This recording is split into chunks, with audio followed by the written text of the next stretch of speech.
Thousands of offices are at stake in Mexico's upcoming election.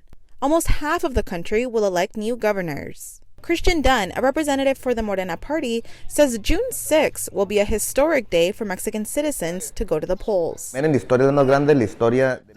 is the largest election in the history of Mexico because it's a concurrent election.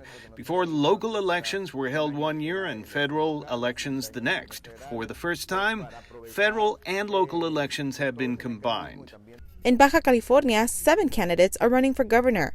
3 of them are women. Rafael Fernandez de Castro, the director of U.S.-Mexican Studies at UC San Diego, says 3 candidates are currently leading the polls. The one who is ahead in the polls is Maria del Pilar, which is the candidate of Morena, the party in power, and she is currently the mayor of Mexicali. Pilar has been advocating for free drug rehabilitation, increased salaries for police forces, and keeping an eye on crime by setting up 10,000 security cameras. Following Pilar in the polls is best candidate Jorge Hank Ron, who owns the Tijuana soccer team, Los Cholos de Tijuana, as well as the largest sports betting company in Mexico, Grupo Caliente.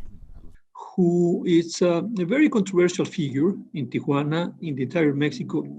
Hank Ron has been rumored to be a suspect in a variety of money laundering investigations. His campaign message has been about providing security, education, and development.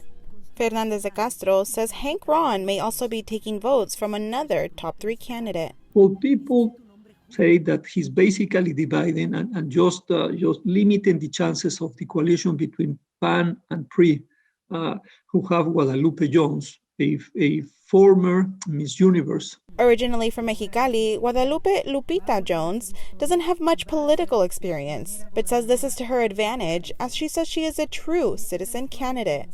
She says she wants to create a model state for Baja California by creating a transparent government, stopping violence against women, and connecting Baja California with the rest of the world. Fernandez de Castro says Baja California could well be on its way to have the first woman governor, but voters first need to go out and vote. And unfortunately, Baja California has a much lower turnout rate of voters than in other states. Fernandez de Castro says in the last governor election, only 29% of Baja Californianos voted. In comparison, 64% of California voters participated in the 2018 gubernatorial election. In this election, our biggest rivals aren't the competing parties. It's getting people to go out and vote and gaining their trust. We asked Mexican citizens at the San Ysidro border if they were participating in the upcoming elections, and everyone shared similar sentiments as Brian Contreras. I don't plan on voting every time a new government takes office. Everything stays the same. We don't see the change. Contreras works at an Amazon facility in Chula Vista and lives in Tijuana. Fernandez de Castro says this election will have an impact on San Diego. There's a very important integration happening here.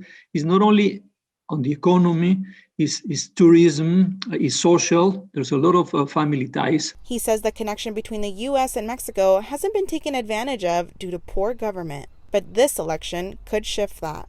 And what are the personalities will ensure that Baja California gets its house in order and profits and takes advantage of being next door to California, again, the single richest state in the U.S. The elections will take place on Sunday, June 6. The candidate with the most votes will become governor of Baja California on November 1st.